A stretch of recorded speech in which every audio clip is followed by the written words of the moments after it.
அனைவருக்கும் வணக்கம்.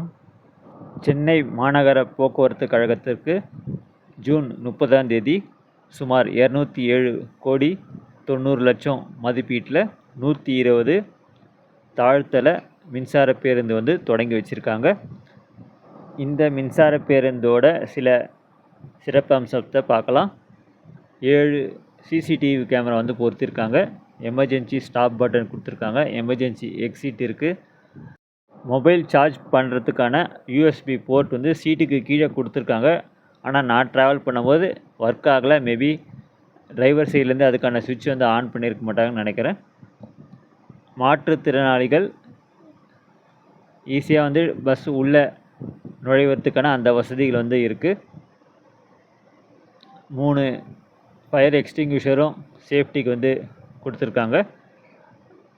பஸ்ஸோட சீட் வந்து நல்லா கம்ஃபர்டபுளாக இருக்குங்க. நான் ட்ராவல் பண்ணும்போது அதை வந்து எக்ஸ்பீரியன்ஸ் பண்ணேன். நல்ல ஒரு இடைவெளி இருக்குது ஒரு சீட்டுக்கும் இன்னொரு சீட்டுக்கும். சீட்டும் நல்லா கம்ஃபர்டபுளாக இருக்குது மற்ற பஸ்ஸோட கம்பேர் பண்ணும்போது.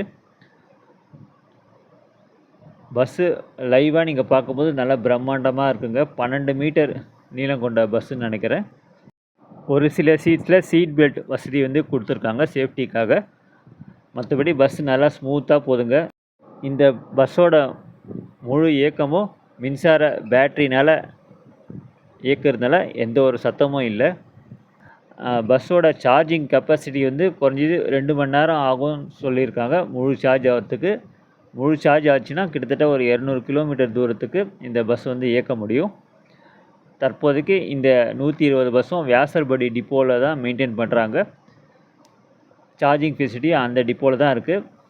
நான் கேள்விப்பட்ட வரைக்கும் இந்த பஸ்ஸை மெயின்டெனன்ஸ் வந்து அசோக் லைலாண்ட் நிறுவனம் தான் பண்ண போகிறாங்க. அதனால் மெயின்டெனன்ஸ் ஓரளவு டீசெண்டாக இருக்கும்னு நினைக்கிறேன்.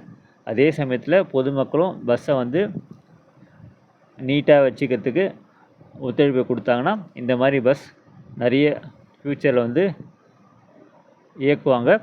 அநேகமாக அடுத்த கட்டமாக இதே மின்சார பேருந்தில் குளிர்சாதன மின்சார பேருந்து வந்து அறிமுகப்படுத்த போகிறாங்க. அதுக்கான டிப்போ வந்து பெரும்பாக்கம் டிப்போவில் ஏற்கனவே பஸ்கள் வந்து நிறுத்தி வச்சுருக்காங்க. நான் அது சம்மந்தமாக ஒரு வீடியோவும் போன மாதம் வந்து போட்டிருந்தேன். அந்த டிப்போவில் இந்த பஸ் மெயின்டெனன்ஸ் பண்ணுறதுக்கான அந்த வசதிகளும் சார்ஜிங் பாயிண்ட் அமைக்கிற அந்த வேலைகள் முடிஞ்ச பிறகு குளிர்சாதன மின்சார பேருந்து வந்து தொடங்கி வச்சுருவாங்க. அநேகமாக அடுத்த மாதம் தொடங்கிறதுக்கான வாய்ப்புகள் இருக்குது. அதே சமயத்தில் மற்ற ஊர்களுக்கும் மதுரை கோயம்புத்தூருக்கும் அடுத்த கட்டமாக இந்த மின்சார பேருந்துகள் இயக்குவதற்கான வாய்ப்புகள் நிறைய இருக்குது. இதுதாங்க இந்த மின்சார பேருந்தில் நான் பயணம் செய்த போது எனக்கு கிடைச்ச ஒரு லைவ் எக்ஸ்பீரியன்ஸ்.